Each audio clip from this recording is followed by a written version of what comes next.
ನಮಸ್ಕಾರ ಸ್ನೇಹಿತರೆ, ಗೃಹಲಕ್ಷ್ಮಿ ಯೋಜನೆಯ ಬಗ್ಗೆ ಒಂದು ಬಿಗ್ ಅಪ್ಡೇಟ್ ಬಂದಿದೆ. ಹೌದು, ರಾಜ್ಯಾದ್ಯಂತ ಮಹಿಳೆಯರು 11ನೇ ಕಂತಿನ ಹಣ ಬಂದಿಲ್ಲ, 12ನೇ ಕಂತಿನ ಹಣ ಬಂದಿಲ್ಲ, 2 ತಿಂಗಳ ಹಣ ಬಂದಿಲ್ಲ. ಇನ್ನು ಕೆಲವೊಬ್ಬರು ಮಹಿಳೆಯರು 8, 9, 10ನೇ ಕಂತಿನ ಹಣ ಕೂಡ ಬಂದಿಲ್ಲ, 4 ತಿಂಗಳ ಹಣ ಬಂದಿಲ್ಲ ಅಂತ ಸರ್ಕಾರವನ್ನು ಪ್ರಶ್ನೆ ಮಾಡ್ತಿರುವಂಥದ್ದು. ಆದರೆ ಇದೀಗ ಸರ್ಕಾರ ಒಂದು ಗೃಹಲಕ್ಷ್ಮಿ ಯೋಜನೆ ಅಪ್ಡೇಟ್ ಮಾಡಿದೆ, ಒಂದು ಹೊಸ ವಿಚಾರವನ್ನು ಇಲ್ಲಿ ತಿಳಿಸಿದೆ.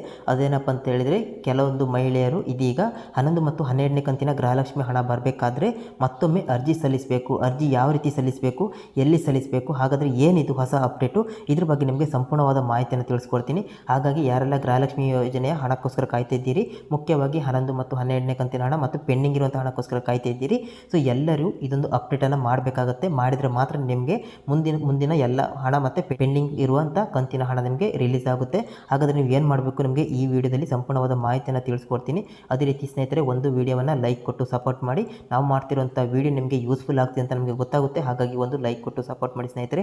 ಅದೇ ರೀತಿಯಲ್ಲಿ ನಿಮಗೆ ನಮ್ಮ ಚಾನಲಲ್ಲಿ ಒಂದು ಅಧಿಕೃತ ಮಾಹಿತಿಯನ್ನು ಮಾತ್ರ ಶೇರ್ ಮಾಡ್ತೀವಿ. ಗೌರ್ಮೆಂಟ್ ಸ್ಕೀಮ್ಗಳ ಬಗ್ಗೆ ಇರ್ಬೋದು, ರೇಷನ್ ಕಾರ್ಡ್ ಬಗ್ಗೆ ಇರ್ಬೋದು, ಯಾವುದೇ ಮಾಹಿತಿ ಶೇರ್ ಮಾಡಿದ್ರು ಕೂಡ ಅಧಿಕೃತವಾದ ಮಾಹಿತಿಯನ್ನು ಶೇರ್ ಮಾಡ್ತೀವಿ. ಹಾಗಾಗಿ ಯಾವುದೇ ಒಂದು ಸುಳ್ಳು ಮಾಹಿತಿಯನ್ನು ನಾವು ಶೇರ್ ಮಾಡಲ್ಲ. ಹಾಗಾಗಿ ಪ್ರತಿಯೊಬ್ಬರು ಸಬ್ಸ್ಕ್ರೈಬ್ ಮಾಡ್ಕೊಳ್ಳಿ.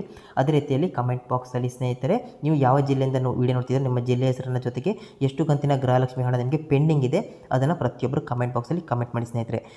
ನಿಮಗೆ ಗೊತ್ತಿದ್ದಾಗಲೇ 10 ಮತ್ತು 11ನೇ ಕಂತಿನ ಹಣ, ಮುಖ್ಯವಾಗಿ 12ನೇ ಕಂತಿನ ಹಣ ಎಲ್ಲರಿಗೂ ಪೆಂಡಿಂಗ್ ಇರುವಂಥದ್ದು. ಅದರಲ್ಲಿ 8, 9, 10ನೇ ಕಂತಿನ ಹಣ ಕೂಡ ತುಂಬ ಮಂದಿಗೆ ಪೆಂಡಿಂಗ್ ಇರುವಂಥದ್ದು. ಇದ್ರ ಬಗ್ಗೆ ಸೋಷಿಯಲ್ ಮೀಡಿಯಾದಲ್ಲಿ ನಿಮಗೆ ಗೊತ್ತಿದ್ದಾಗಲೇ ಇನ್ಮೇಲೆ ಗೃಹಲಕ್ಷ್ಮಿ ಹಣ ಬರಲ್ಲ, ಕರೆಂಟ್ ಯೋಜನೆ ಎಲ್ಲ ಬಂದಾಯಿತು, ಎಲ್ಲ ಎಲೆಕ್ಷನ್ಗೋಸ್ಕರ ಮಾಡಿದ್ರು ಅಂತ ತುಂಬ ಮಂದಿ ಸೋಷಿಯಲ್ ಮೀಡಿಯಾದಲ್ಲಿ ಮಾಹಿತಿನ ಶೇರ್ ಮಾಡ್ತಿರುವಂಥದ್ದು ನೀವು ಗಮನಿಸಿರ್ಬೋದು. ಆದರೆ ಇದ್ರ ಬಗ್ಗೆ ಇವಾಗ ಇಲ್ಲೇ ತನಕ ಸರ್ಕಾರ ಯಾವುದೇ ಒಂದು ಅಪ್ಡೇಟ್ ಮಾಹಿತಿ ನೀಡಿರಲಿಲ್ಲ. ಬಟ್ ಇವಾಗ ಮತ್ತೊಂದು ಅಪ್ಡೇಟ್ ಮಾಹಿತಿ ಲೇಟೆಸ್ಟ್ ಆಗಿ ಬಂದಿರುವಂಥದ್ದು. ಇದರ ಪ್ರಕಾರ ಇದೀಗ ಎಲ್ಲ ಗೃಹಲಕ್ಷ್ಮಿ ಯೋಜನೆಯ ಪೆಂಡಿಂಗ್ ಹಣ ಬರಬೇಕಾದ್ರೆ, 11ನೇ ಕಂತಿನ ಹಣ, 12ನೇ ಕಂತಿನ ಹಣ ಬರಬೇಕಾದ್ರೆ ನೀವು ಮತ್ತೊಮ್ಮೆ ಅಪ್ಡೇಟ್ ಮಾಡಬೇಕು ಅಂತ ಒಂದು ಪತ್ರವನ್ನು ನೀಡಬೇಕಂತ ಇದೀಗ ಸರ್ಕಾರ ತಿಳಿಸಿದೆ.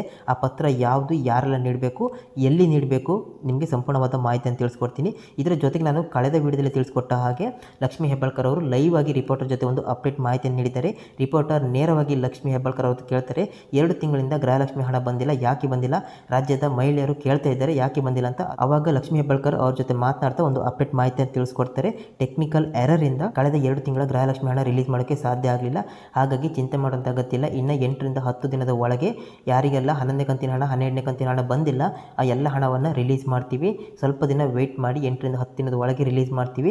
ಅದರ ಜೊತೆಗೆ ಪೆಂಡಿಂಗ್ ಇದ್ದರೂ ಕೂಡ ಅದನ್ನು ರಿಲೀಸ್ ಮಾಡ್ತೀವಿ ಅಂತ ಲಕ್ಷ್ಮೀ ಹೆಬ್ಬಾಳ್ಕರ್ ಅವರು ಒಂದು ಅಪ್ಡೇಟ್ ಮಾಹಿತಿಯನ್ನು ರಿಪೋರ್ಟರ್ ಜೊತೆ ನಿನ್ನೆ ಅಷ್ಟೇ ಶೇರ್ ಮಾಡಿದರು. ಇದರ ಜೊತೆಗೆ ಇದೀಗ 11ನೇ ಕಂತಿನ ಹಣ, 12ನೇ ಕಂತಿನ ಹಣ ಪೆಂಡಿಂಗ್ ಇದೆ. ಸೊ ಯಾರಿಗೆಲ್ಲ ಪೆಂಡಿಂಗ್ ಇದೆ, ಜೊತೆಗೆ 8, 9, 10ನೇ ಕಂತಿನ ಹಣ ಯಾರಿಗೆಲ್ಲ ಪೆಂಡಿಂಗ್ ಇದೆ, ಕಳೆದ 4 ತಿಂಗಳ ಹಣ ಕಂಟಿನ್ಯೂಸ್ ಆಗಿ ಯಾರಿಗೆ ಬಂದಿಲ್ಲ ಅವರಿಗೆ ಒಂದು ಅಪ್ಡೇಟ್ ಮಾಹಿತಿ ಬಂದಿದೆ. ಅವರಿಗೆ ಎಲ್ಲ ಪೆಂಡಿಂಗ್ ಇರುವಂಥ ಹಣ ಬರಬೇಕಂತ ಹೇಳಿದರೆ ಅವರು ಸ್ವಯಂ ಘೋಷಣಾ ಪತ್ರವನ್ನು ಕೊಡಬೇಕನ್ನೋ ಒಂದು ಅಪ್ಡೇಟ್ ಮಾಹಿತಿ ಇದೀಗ ಬಂದಿರುವಂಥದ್ದು.